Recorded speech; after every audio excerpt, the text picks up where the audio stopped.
Bismillahirrahmanirrahim. Assalamualaikum warahmatullahi wabarakatuh. Alhamdulillah, alhamdulillahi rabbil alamin. Wassalatu wassalamu ala asrafil anbiya'i wal mursalin wa ala alihi wa ashabihi ajma'in. Asyhadu an la ilaha illallah wahdahu la syarika lah wa asyhadu anna Muhammadan abduhu wa rasuluhu la nabiyya ba'dah. Allahumma sholli ala Muhammad wa ala ali Muhammad kama shallaita ala Ibrahim fil alamin innaka Hamidum Majid. Qala Allah Ta'ala fi kitabil karim. A'udzu billahi minasyaitonir rajim. Bismillahirrahmanirrahim. Wa min ayatihi an khalaqa lakum min anfusikum azwaja litaskunu ilaiha wa ja'ala bainakum mawaddatan wa rahmah inna fi dzalika la ayatin liqaumi yatafakkarun.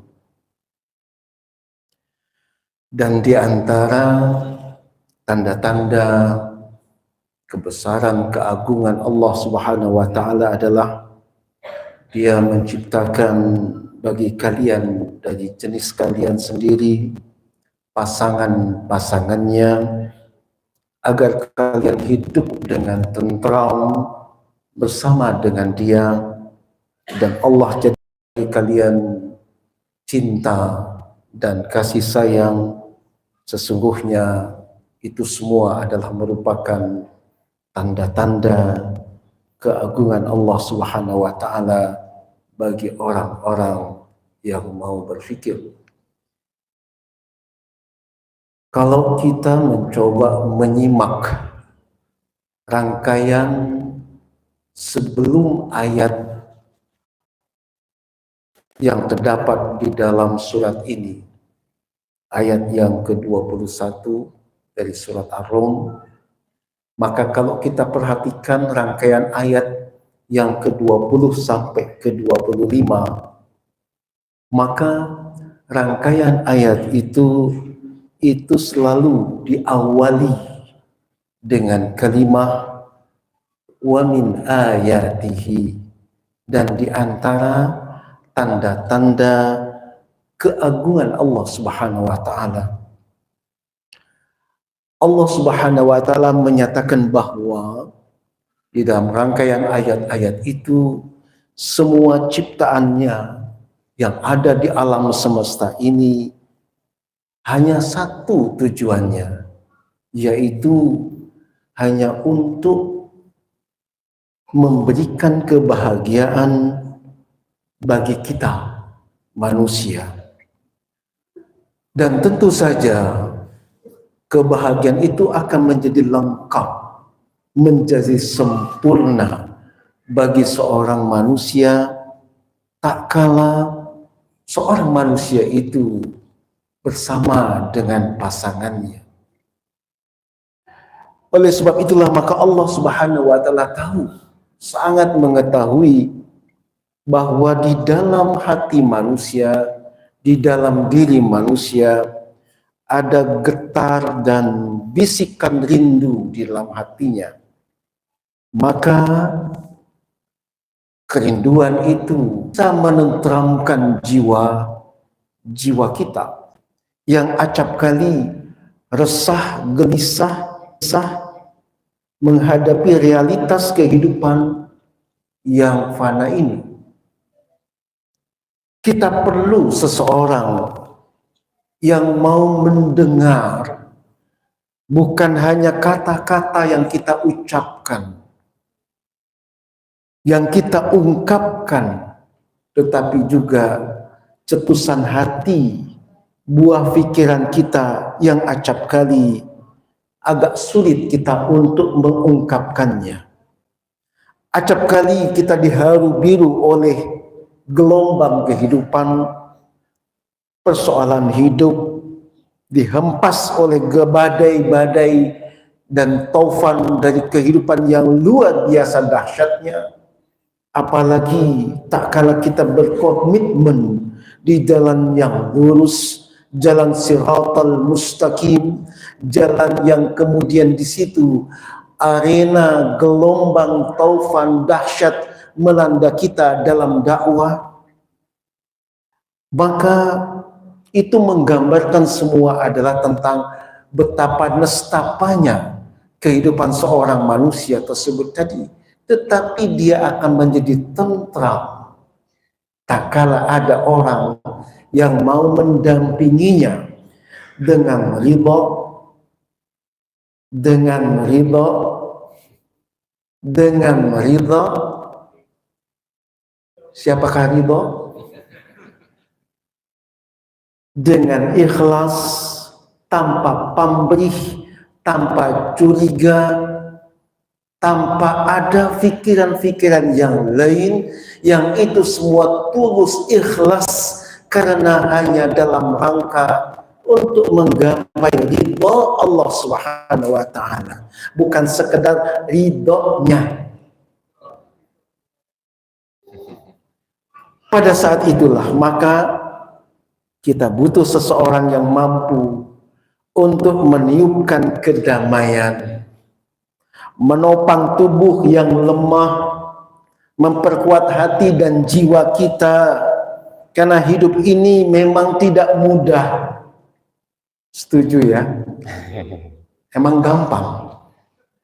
Karena hidup ini merupakan jalan yang mendaki, berbatu, terjal, penuh onak dan duri, banyak tantangan, banyak rintangan yang harus kita lalui, apalagi di medan juang dakwah dalam rangka menggapai ridha Allah Subhanahu wa taala. Acap kali kita putus asa menghadapinya karena kita tidak tahu bagaimana jalan keluarnya. Disitulah ada seorang yang bernama Ridho yang akan mendampingi adinda kita, sahabat kita, yaitu Tuan Guru Taufik.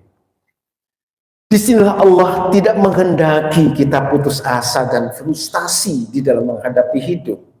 Disinilah Allah menghendaki kita hidup bahagia. Karena itulah Allah ciptakan bagi kita pasangannya yang diikat dengan ikatan suci yang disebut dengan akdun nikah.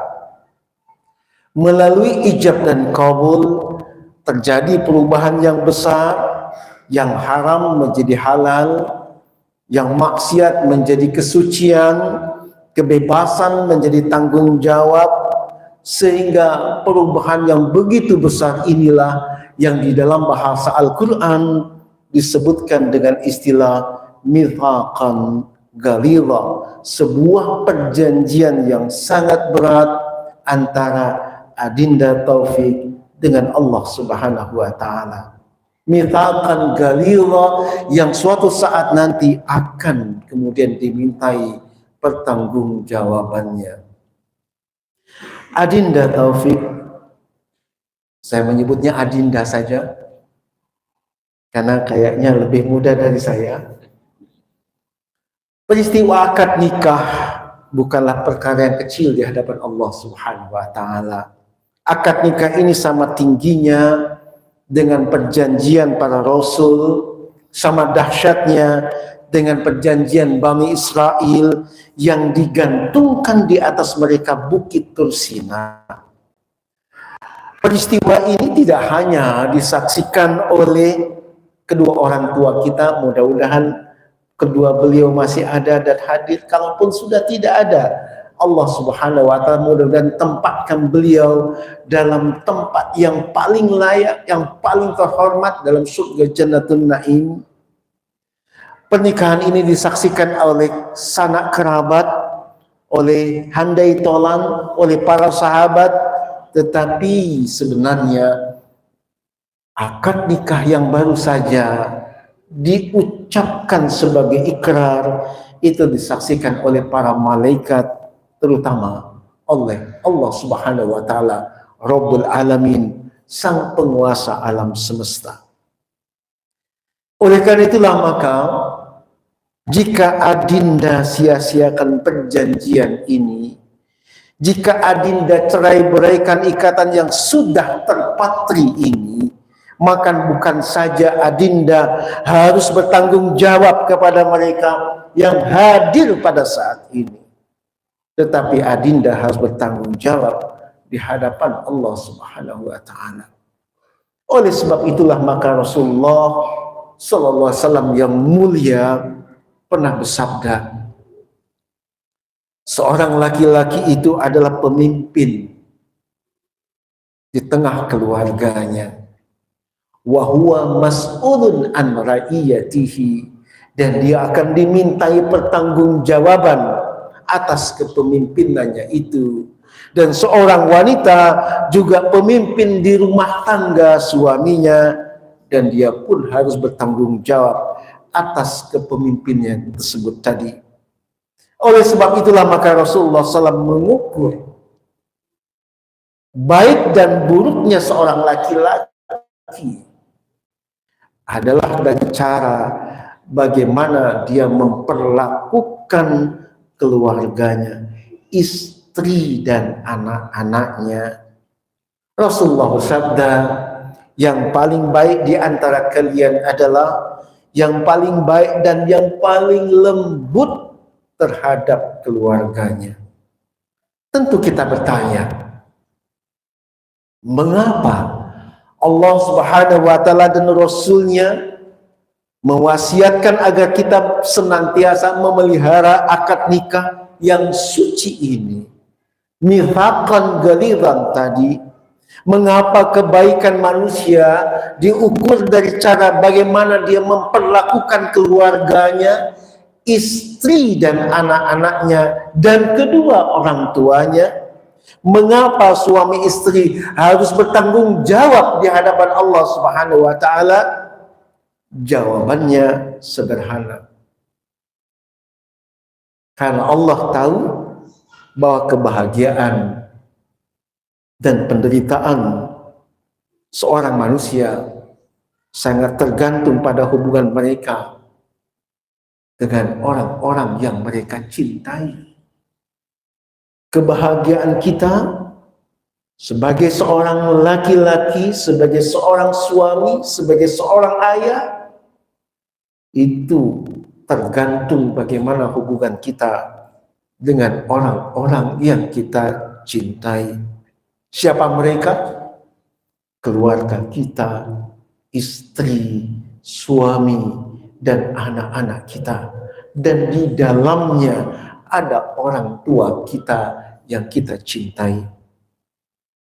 Oleh sebab itulah maka Farqah Wahbil pernah menyatakan bahwa kalaulah di dunia ini ada surga, maka surga itu adalah pernikahan yang bahagia. Tetapi jika di dunia ini terdapat neraka jahanam yang penuh dengan penderitaan, maka neraka jahanam itu adalah pernikahan yang gagal. Anita Taufik, izinkan saya menyampaikan amanah Rasulullah SAW kepada adinda yang memikul wasiat Rasulullah. Yang pertama, niatkan pernikahan itu adalah untuk ibadah. Tidak ada satu perjalanan waktu kita di atas panggung waktu ini yang tidak bernilai ibadah. Wa ma khalaqtul jinna wal insa illa liya'budun. Dan tidak Allah ciptakan, aku ciptakan jin dan manusia kecuali mereka adalah untuk beribadah kepada aku semata. Ibadah itu adalah setiap detik, setiap menit, setiap jam, setiap hari, setiap minggu, setiap bulan, setiap tahun, dan tak satu detik pun yang tidak bernilai ibadah sepanjang kita berada di jalan Allah Subhanahu wa Ta'ala. Oleh karena itu maka korupsi uang negara bukan ibadah. Korupsi uang negara bukan ibadah. Tetapi membantu fakir miskin bagian dari ibadah. Menikah lagi ibadah. Oleh karena itu, dalam beribadah ini, jangan sekali-kali kita niatkan ibadah pernikahan itu karena kecantikan atau ketampanan, atau karena kedudukan, harta kekayaan, pangkat, dan jabatan. Apa sebabnya? Cantik akan dimakan usia, tampan tidak jauh berbeda, akan dimakan oleh waktu. Harta betul sulit dicari, tetapi juga gampang pergi dan hilangnya. Pangkat dan jabatan sulit diperoleh, apalagi kalau nggak pakai suap. Nikah ini adalah untuk ibadah, sebab dengan ibadah akan tercipta sakinatan, mawaddatan, dan ujungnya ada rahmat Allah Subhanahu wa taala. Di situ ada ketentraman lahir dan batin dan ridha Allah Subhanahu wa taala. Ada satu nasihat Luqmanul Hakim yang dibacakan oleh Fahmi Luqman. Ya bunayya, wahai anakku, sesungguhnya dunia ini bagaikan samudra yang sangat luas dan dalam. Telah banyak orang yang karam dan tenggelam di dalamnya, maka jadikanlah ketakwaan kepada Allah Subhanahu wa taala sebagai perahu dalam mengarungi kehidupan dunia itu. Dunia acap kali menipu dan hanyalah fata morgana. Ketiadaan keimanan, ketiadaan ketakwaan akan menyebabkan manusia kehilangan pegangan dalam hidupnya. Dia akan terombang-ambing dalam lautan hawa nafsu, yang hawa nafsu itu selalu haus dan ingin senantiasa dipenuhi. Hawa nafsu itu nggak pernah kemudian kenyang, selalu dia akan makan. Aspal pun bisa dimakan. Jadi keimanan dan ketakwaan pasti akan memberikan arah bahwa hidup ini sementara dan pasti ada akhirnya. Hidup ini adalah hanya untuk ibadah. Karena itulah maka iman dan Islam adalah fondasi bagi kita untuk sampai pada tujuan, yaitu ridha Allah Subhanahu wa taala. Yang kedua, nasihat Rasulullah, Adinda Taufik, pernikahan itu adalah tanggung jawab dan cermin. Dulu, sebelum menikah lagi, Adinda adalah manusia yang bebas, boleh datang dan pergi sesuka Adinda. Tapi sejak akad nikah barusan saja diucapkan, Adinda bukan orang bebas lagi. Kalau belum pulang tengah malam, setelah larut malam, maka di rumah Adinda ada seorang perempuan yang tidak akan pernah bisa tidur karena dia mencemaskan Adinda. Kenapa kok gak ada kabar berita dan belum pulang pada malam itu? Oleh karena itulah maka ada seorang perempuan lembut yang akan membasahi bantalnya dengan linangan air mata. Dulu Adinda kalau dapat musibah, maka kemudian yang bicara tentang duka cita itu adalah sahabat. Tapi ketika Adinda terkena dengan berbagai macam persoalan hidup, maka yang pertama akan ridha dengan persoalan hidup itu adalah perempuan yang berada di samping Adinda. Oleh karena itulah maka seorang perempuan adalah wanita yang Allah anugerahkan kepada hidup Adinda. Dan di sini Rasulullah bersabda, ada dua dosa yang didahulukan siksanya di dunia, yaitu al-baghyu dan durhaka kepada orang tua.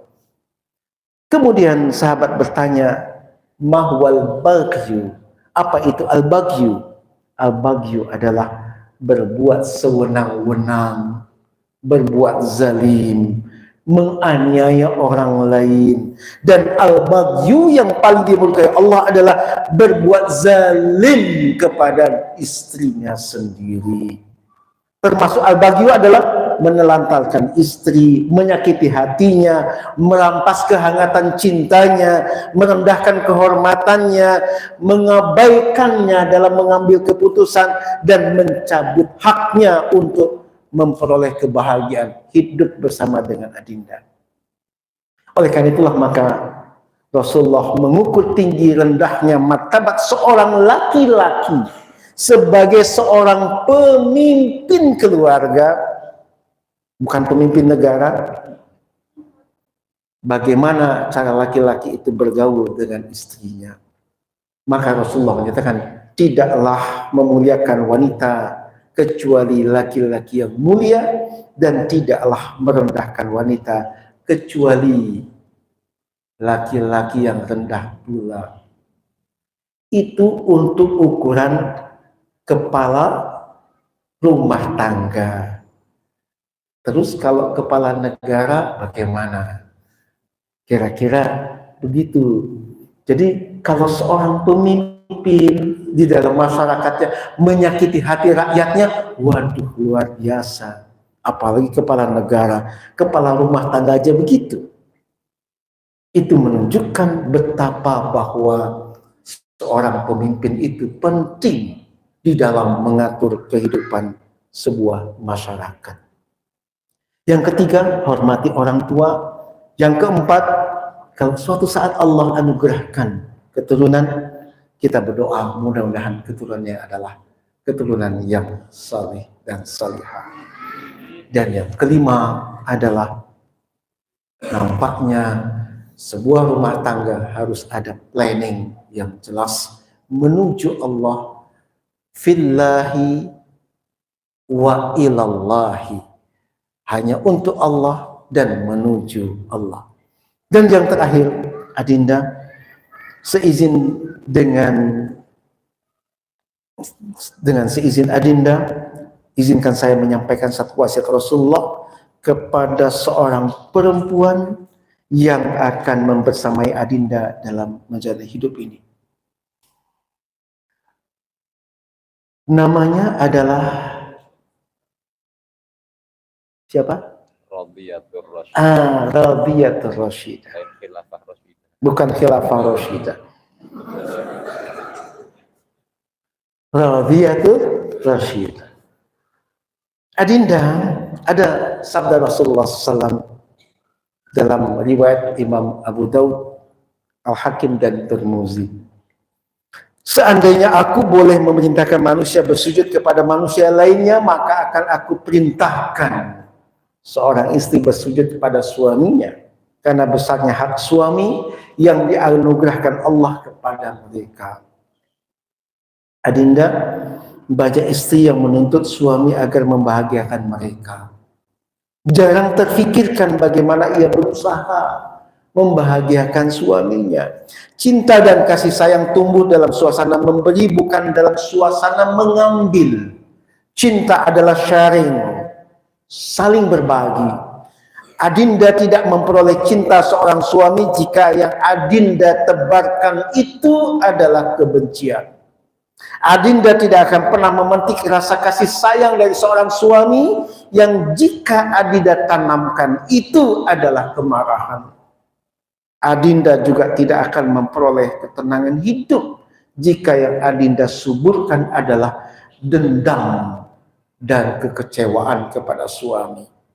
Adinda boleh memberi apa saja yang adinda miliki, tetapi buat seorang suami tidak ada pemberian istri yang paling indah dan paling membahagiakan, yaitu tak kala suaminya ketika berhadapan dengan wajah-wajah yang tegar, yang kasar, mata-mata yang tajam, ucapan yang tidak bermoral, dan pergumulan hidup yang sangat berat, maka tak kala dia kembali ke rumah, maka dia ingin menjumpai ucapan yang lembut, wajah yang berseri-seri, di mana seorang suami yang bergulat dengan kehidupan, dia bisa berlindung di balik keteduhan kasih sayang Adinda.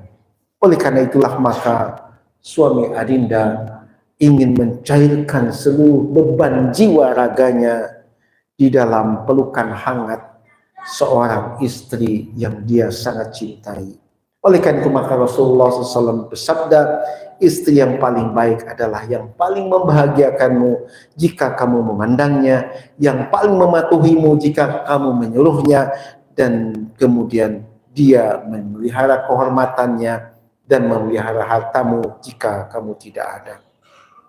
Dalam konteks inilah maka yang terakhir, Adinda Rashida, jika kelak perahu rumah tangga Adinda bertabrakan dengan kerikil-kerikil tajam, jika impian indah berganti dengan pahitnya hidup, jika harapan diguncang oleh cobaan, maka kami yang hadir di majelis ini ingin melihat Adinda tetap teguh berada di samping suami Adinda yang tercinta. Adinda tetap tersenyum meskipun langit semakin mendung.